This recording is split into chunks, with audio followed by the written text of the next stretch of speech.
mormin harabafate hojjete jireenya koo fooyyeffachuu jedhee jaboon obsaan dadhaabate eededa jireenya yaabbachuudhaaf hidheetiin qe'ira qaqqaabate na jalaa shirgigaata akka bahuun ijibbaata.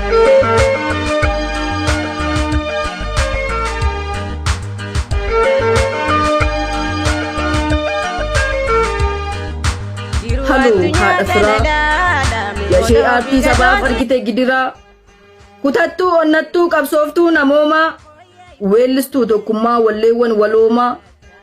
baricha dukkanaa baricha cillimii bara aartiif afaan balleessan hillimii baratti qubee'oo waamuu yakka guddaa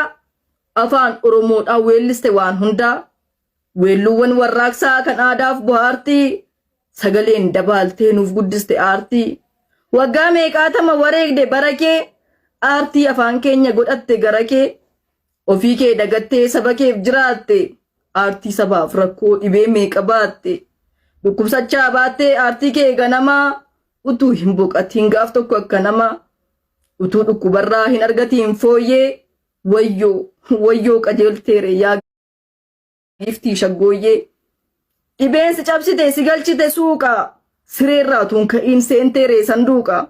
haadha jecha sookoo kan qabsoof bohaartii nagaatti haloo haadha aartii yashee jechi yaada diina cabsu lolee haadha jecha danuu kan qooqni kiilolee haloo haadha qabsoo haloo haadha wayllee ni jirta nu keessa boor iftaan har'allee nagaatti giiftii koo si qabde dirqiitu lubbuun kee jannata nuufaa qananiitu. Nagaannuuf ati harmee keenya kan ati murtaate maal deebisna beenya ammoo sidhamnee ni teenyee boonte saba keetiif jettee qileemii kalaqxee waamichi kee ga'ee har'a nu baate eenyutu danda'ee achi wal oolchaa'ee si dhabeettu guyyaan gurrachaa'e hanga lubbuun turtee addunyaa kanarraa waan dubartiin sayyuu